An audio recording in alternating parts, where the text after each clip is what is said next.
सवेरा होने वाला है।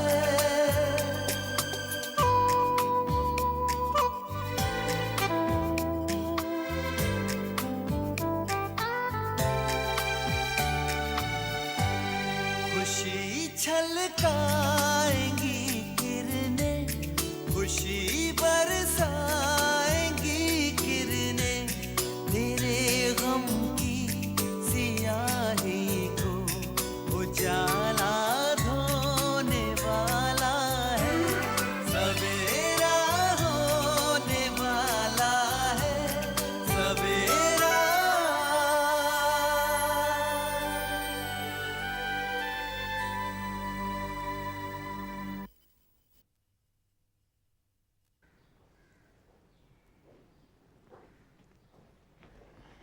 आइए आइए आइए, लीजिए पानी। अरे पहले से पानी लिए तैयार खड़ी थी क्या? नहीं, वो गाड़ी की आवाज सुनकर हमें मालूम हो गया कि आप लोग आ गए हैं। सुभद्रा, अम्मी को इत्तला दे दो कि हम लोग आ गए हैं। मगर साहब, बड़ी मेम साहब तो घर पर नहीं हैं। कहाँ नहीं है? ये तो मालूम नहीं, मगर जैसे ही आप गए आपके पीछे पीछे वो भी घर से निकल गई।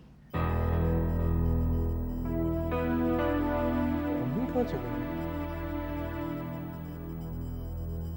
नफीजा अली का किरदार अब हम दोनों के लिए खत्म हो गया है शगुफ्ता। आज के बाद अगर तुम मुझे अम्मी पुकारोगी तो मुझे खुशी होगी। अब हमें चलना चाहिए। और हाँ, मैंने जो कुछ कहा है उसका ख्याल रखना। जी आप चलिए, मैं एक फ़ोन करने के बाद यहाँ से निकलती हूँ। ठीक है, खुदा हाफिज। खुदा हाफिज।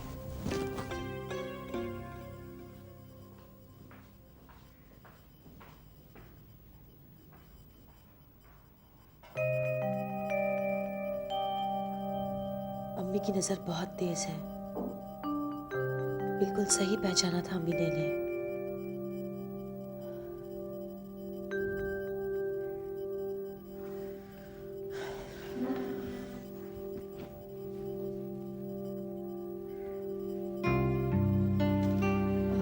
क्या मैं एक फ़ोन कर सकती हूँ? जी जरूर।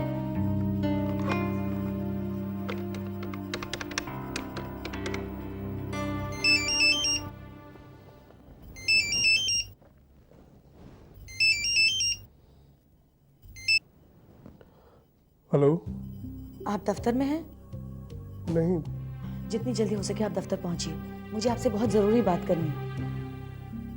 मैं आज दफ्तर कब तक पहुंचूंगा ये मुझे खुद नहीं मालूम। बेहतर होगा हम कल मिल सकते हैं। नहीं, आज मिलना बहुत ज़रूरी है। मैं आपके दफ्तर पहुंचकर आपका इंतज़ार कर रही हूँ, आप चाहे जितनी देर से आएं। मगर खुदा हाफिज।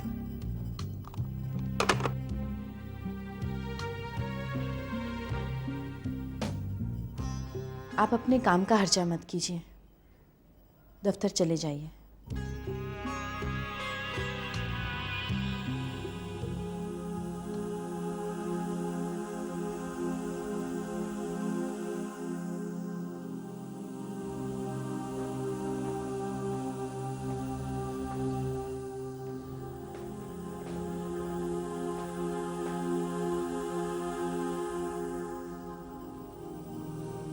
बेटा, ये जेवर ले ले और वकील की फीस अदा कर दे। भाईजान, सोचिए मत, अब दूसरा कोई रास्ता नहीं है। अम्मी, अम्मी ये जेवर मैं बेचूंगा नहीं, इन्हें गिरवी रख के पैसे उठा लूंगा और बहुत जल्द पैसे अदा करके मैं इन्हें छुड़ा लूंगा।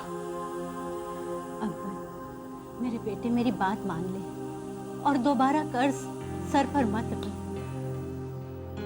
पहले बंगला बेच दिया और अब जेवर, कि यही करते रहेंगे हम मम्मी?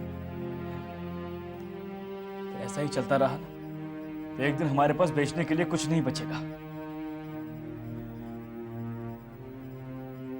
बेटा होने के नाते मेरा यह फर्ज बनता है कि अपने अब्बू की कमाई हुई दौलत की हिफाजत करूं, उनकी हर अमानत को महफूज रखूं। बेटा, ना तो तू अपने फर्ज से मुकर रहा है और ना ही उसे नजरअंदाज कर रहा है। ये तो बस वक्त का फेर है। और फिर अब्बू के कातिलों को सजा दिलवाना भी तो हमारा फर्ज है। भाईजान, अम्मी सही फरमा रही है, आप ये जेवरात गिरवी रखने के बजाय बेच दीजिए। हाँ बेटा, कर्जों का चक्कर इंसान की उम्र को निगल जाता है। नहीं, आप गलत नहीं हैं, सही कह रही हैं। लेकिन मुझे इस बात का एहसास है कि इन जेवरात के साथ आपके कितने जज्बात जुड़े हुए हैं। ज़ारा के निकाह में आप ये जेवर इसे देना चाहती हैं। अगर हमने यही बेच दिया तो फिर हम क्या खाली हाथ रुखसत करेंगे इसे?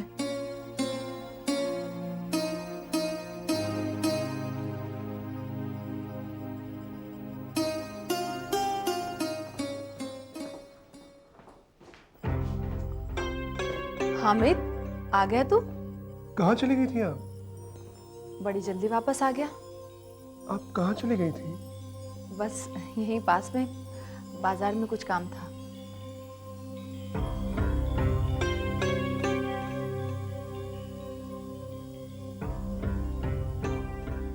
आ गई।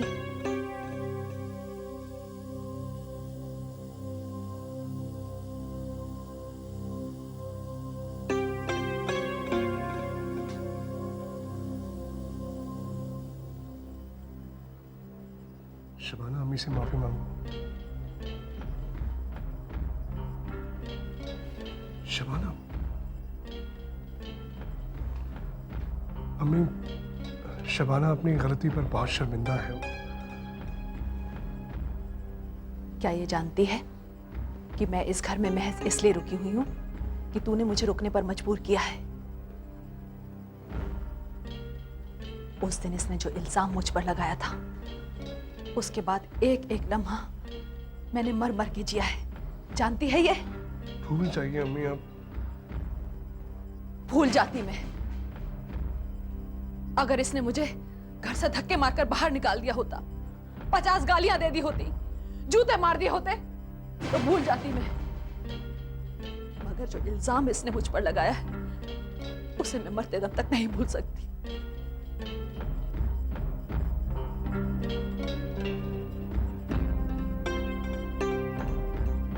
खुदा ही जाने किस मिट्टी की बनी है ये औरत।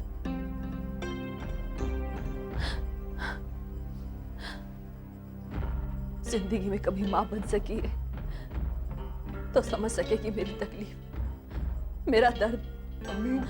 कह लेने दे मुझे। शायद अनजाने में ही से इसने जो गलती की है, उससे मुझे कितना गहरा जख्म पहुंचा है, ये सिर्फ मैं ही जानती हूँ। आज मुझे अपने दिल का गुबार निकाल देने दे। मैं किसी के लिए अपने दिल में कोई मलाल नहीं रखना चाहती।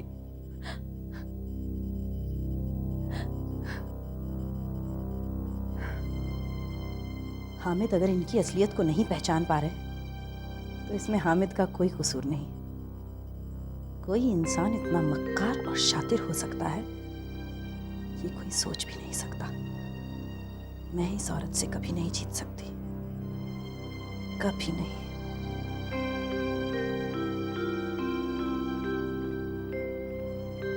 बस कीजिए अम्मी, बस कीजिए। मुझे मुआफ कर दीजिए। शायद मेरा दिमाग खराब हो गया था उस दिन, जो मैंने आप पर इतना बेहुदा इल्जाम लगा दिया। न जाने किस गलतफहमी में आकर मैंने।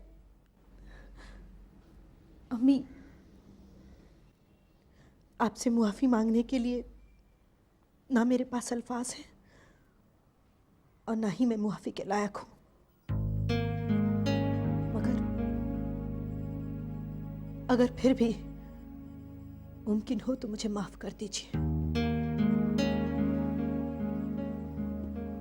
तुम दोनों हर वक्त, हर हाल में हमेशा खुश रहो। मैं बस यही चाहती हूँ। जा, मैंने तुझे मुआफ किया। शुक्रिया अम्मी।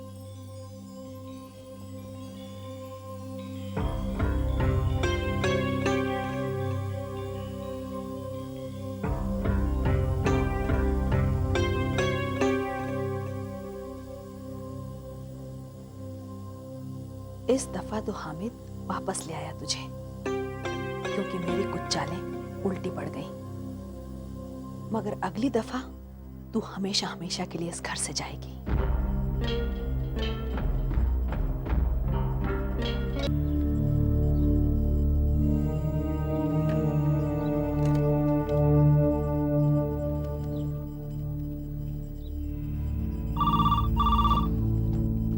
हेलो। हेलो।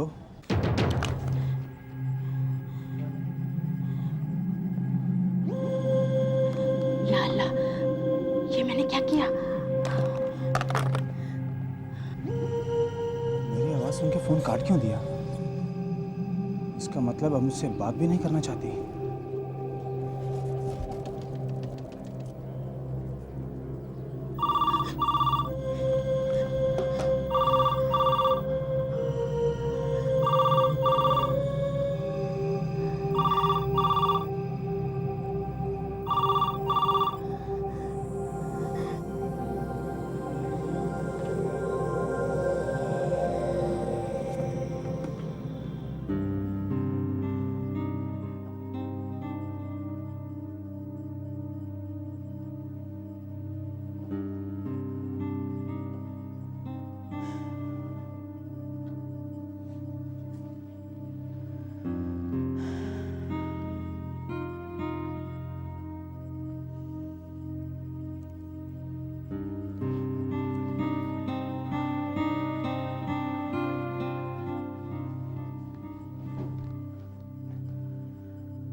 कब पहुंचे? मैंने आपसे फोन पर कहा था ना कि मैं आपके दफ्तर पहुंचकर आपका इंतजार करूंगी, और आप अब आ रहे हैं। आपको मेरी जरा भी परवाह नहीं ना कि मैं दफ्तर में आपका इंतजार कर रही होंगी? घर पर था मैं, देरी हो जाएगी इसलिए तुमसे कहा था कल मिलने को। अगर तुमने आज मिलने की जिद ना की होती तो शायद मैं दफ्तर आता ही नहीं। मगर मैंने आपसे कहा था ना कि मेरा आज ही आपसे मिलना जरूरी है। क्या बात है?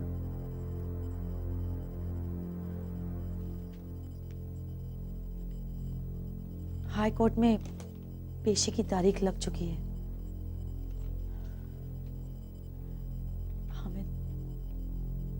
हामिद पिछली दफा सुनवाई की तारीख मुलतवी हो गई थी। इस दफा क्या होगा पता नहीं। मुझे बहुत डर लग रहा है हामिद। अदालत का नाम सुनते ही मेरी रूह कांपने लगती है। मेरे होते तुम्हें डरने की कोई जरूरत नहीं है शगुफ्ता। अच्छा है सुनवाई की तारीख लग गई। इस मुकदमे का फैसला जितनी जल्दी हो सके हो जाए तो अच्छा हो, तुम्हारे लिए भी और मेरे लिए।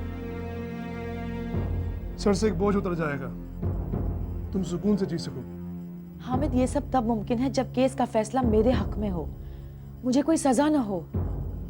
तुम्हें कितनी दफा यकीन दिला चुका हूं, आई एम वेल प्रिपेयर्ड।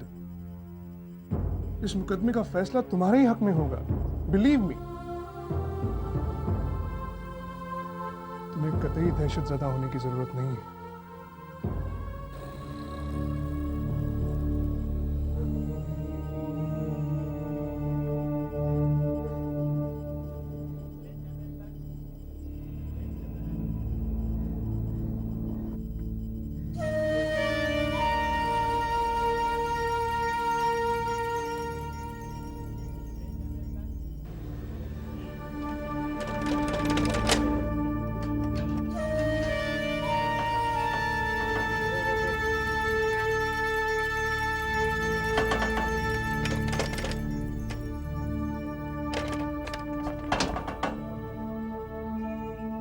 मेरा फोन काट दिया और अब घर को लॉक करके कहीं बाहर गायब हो गई है।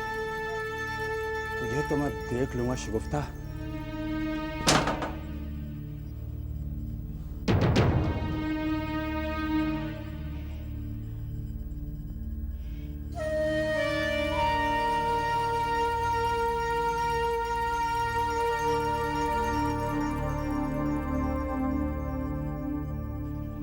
आखिर शगुफ्ता मुझसे दूर क्यों भाग रही है? खैर, कभी ना कभी तो मिलेगी।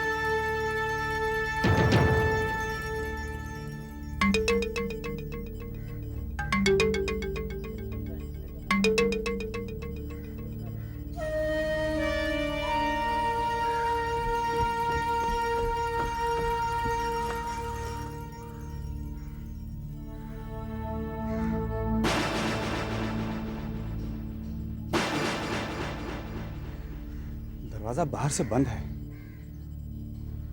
घर के अंदर कौन हो सकता है? बॉस की बीवी अगर कहे कि मेरे शौहर की गैर हाजिरी में उसे खबर किए बगैर मुझसे मिलने आ जाना, तो समझो कि कुछ गड़बड़ है। आदाब भाभी जान। आदाब, बैठो। हाँ भाभी जान, आपने कहा कि हुजूर को खबर किए बगैर मैं आपसे मिलने आ जाऊं, तो मैं आपकी खिदमत में हाजिर हो गया। बताइए कि नाची साहब की क्या खिदमत कर सकते हैं भाभी जान? मेरे शौहर की खिदमत तो आप अच्छी तरह से कर रहे हैं, इतना ही काफी है। अरे भाभी जान, ये तो हमारी खुशकिस्मती है कि अफजल खान साहब की खिदमत और उनकी सोहबत में रहने का मौका मिला है। तुम्हारी तकदीर तो बुलंद है ही महबूब, मगर तुम्हारा दिमाग उससे भी ज्यादा शातिर है। यही वजह है कि आज तुम यहाँ बैठे हो। माफ कीजिएगा भाभी जान, मेरी जो अक्ल का दायरा है ना, वो बहुत छोटा सा है। आपकी ये बात मेरी समझ में नहीं आई। कुछ बातें ऐसी हैं जो मेरी अकल के दायरे के बाहर है। यही वजह है कि मैंने तुम्हें यहाँ बुलाया है। बेहतर भाभी जान, आप इन बातों का खुलासा कर दीजिए। मुझे इस बात का इल्म है कि मेरे शौहर ने मजबूरी में तुम्हें ये नौकरी दी है। तुमने उन्हें मजबूर किया कि वो अपने पुराने सेक्रेटरी को निकालकर तुम्हें। तनकीद के लिए माफी चाहता हूँ भाभी जान, मगर क्या ये बात आपसे हुजूर ने कही? उन्होंने कही होती तो तुम्हें यहाँ बुलाने की जरूरत नहीं पड़ती। ओ, यानी ये आपकी राय है? हकीकत भी यही है और तुम इस बात से इनकार नहीं कर सकते। महबूब, मैं सिर्फ इतना जानना चाहती हूँ कि मेरे शौहर का कौन सा ऐसा राज है जिसकी वजह से वो तुमसे दबते हैं। तुम उन्हें डरा धमका कर रखते हो, अपनी उंगलियों पर नचाते हो। ये कैसी बातें कर रही हैं आप भाभी जान, कैसी बातें कर रही हैं? मैं भला उन्हें क्यों डराने धमकाने लग गया भाई, और फिर वो मुझे क्यों दबने लगेंगे भाई? और मेरी क्या औकात है उन्हें डराने की, बताइए? मैं उनके सामने चींटी हूँ, चींटी जैसी औकात है मेरी उनके सामने। महबूब, मैं तुम्हें मुंह मांगी रकम दूंगी। मुझे सिर्फ ये बात बता दो कि मेरे शौहर का कौन सा ऐसा राज है जो तुम जानते हो। महबूब मियाँ, मुंह मांगी रकम की पेशकश कर रही है भाभी जान। नहीं नहीं, ना ना महबूब मियाँ, इन्हें राज बताने का मतलब है सोने के अंडा देने वाली मुर्गी को हलाल कर देना, पेट चीर कर एक साथ सारे अंडे निकालने की कोशिश ना मत करना। ऐसी बेवकूफ़ी महबूब। क्या सोच रहे हैं महबूब? हम बहुत हैरान हैं भाभी जान, ये सारी बातें आपके जहन में आई कैसे? भाभी जान, ये सारी बातें आपकी गलत फहमी के सिवा और कुछ नहीं। हुजूर मुझसे दबते नहीं है भाई, और ना ही उन्होंने किसी दबाव में मुझे नौकरी में रखा है। आप सारी बातें अपने जहन से निकाल के बाहर फेंक दीजिए भाभी जान। महबूब, मैं तुम्हें मुंह मांगी रकम देने को तैयार हूँ। ओ भाभी जान, तो मैं क्या करूँ? आप मुझे मुंह मांगी रकम देने को तैयार हैं? आप ही बताइए, क्या ये सही होगा कि आपसे रकम ऐंठने के चक्कर में मैं आपको कोई भी कहानी गढ़ के सुना दूं? ना भाभी ना, ना, ये कोई कमीना इंसान नहीं कर सकता, महबूब आलम नहीं कर सकता। और यकीन मानिए आप कि हुजूर का कोई राज मैं नहीं जानता हूँ, मैं नहीं जानता हूँ।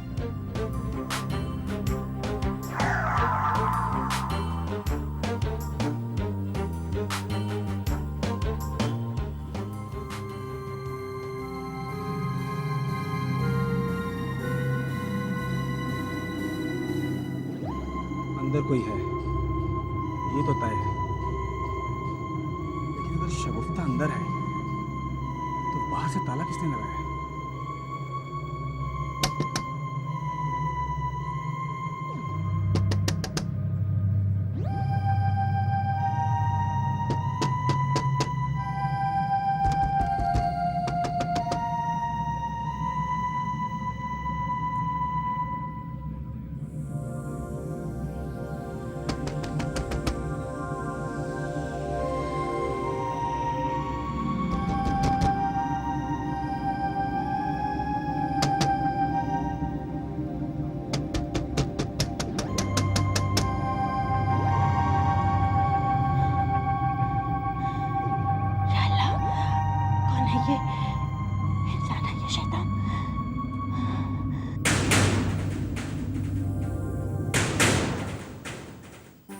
समेटा